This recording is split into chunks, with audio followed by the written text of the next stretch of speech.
El análisis del estructuralismo del relato según Roland Barthes.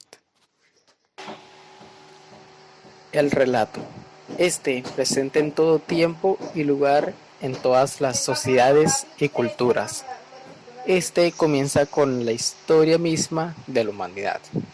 También tenemos el modelo común, implícito en todo juicio sobre cualquier forma narrativa. La forma del relato, como una de las primeras preocupaciones del estructuralismo naciente. El dilema, por cada relato, posee un común con otros, también una estructura accesible al análisis.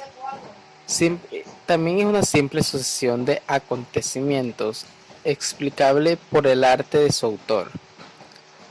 Ahora, con el procedimiento deductivo, su análisis narrativo debía concebir un modelo hipotético de descripción, es decir, una teoría, que explique las especies que a la vez participan, se separan de dicho modelo.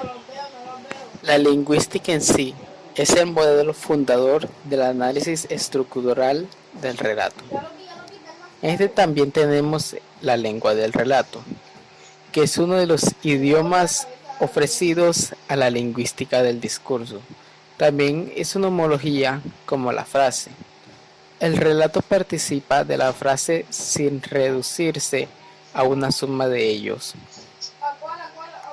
Ahora, con la identidad entre la lengua y la literatura, es que el lenguaje acompaña continuamente al discurso literario, tendiéndose el espejo de su propia estructura. Los niveles del sentido. Estas están en relación jerárquica. Cada nivel tiene sus propias unidades y conexiones que permiten una descripción independiente, pero ningún nivel puede por sí solo reducir sentido.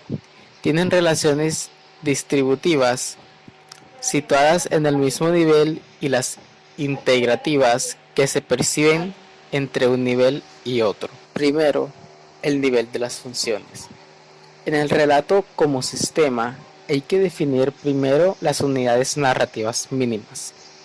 Hay que dividir el relato para determinar el segmento y distribuir en un pequeño número de clases. Las funciones, el carácter funcional de cierto segmento de la historia hace de ellas unidades. Toda función se define por su germen. Se trata de lo que quiere decir un enunciado y no la forma en que está dicho. De esta hay dos grandes clases de funciones. Las funciones, que es una naturaleza horizontal de sus relaciones, con un orden del sintagma, con una funcionalidad del hacer, mientras que los indicios, con una naturaleza vertical de sus relaciones, con orden del paradigma y una funcionalidad del ser. También tiene dos tipos de funciones. Las coordinales, que son los nudos del relato y que son a la vez consecutivos y consecuentes, y no se puede suprimir un núcleo sin alterar la historia. La catálisis, que su naturaleza es complementaria, no son consecutivos y no se pueden suprimir su catálisis sin alterar el discurso. Segundo, el nivel de las acciones. Nivel de los personajes. Aquí los personajes del relato se consideran no según lo que son, sino según lo que hacen. Los actantes, los personajes se caracterizan como unidades semánticas y sintácticas coimplicados. También tiene el eje del deseo, en el que el sujeto es el objeto que desea algo y el objeto es el que es deseado. En el eje de comunicación, el destinador es el comunicador, mientras el destinatario es el beneficiario. En el eje de prueba, El opositor es aquel que enfrenta o dificulta la acción, mientras el ayudante colabora y facilita esta. Tercero, nivel de la narración. El relato como objeto en el que se juega una acción comunicativa.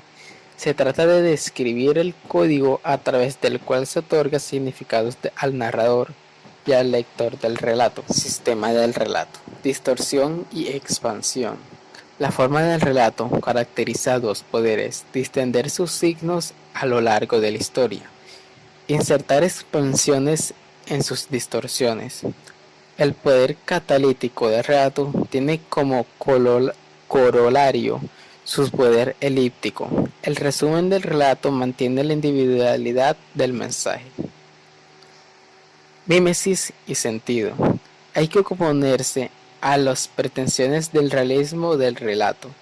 La función del relato no es la de representarse, es la de montar un espectáculo que no podría ser del orden de las mimético. El relato no hace ver, no imita la pasión del cual nos inflama, es la del sentido.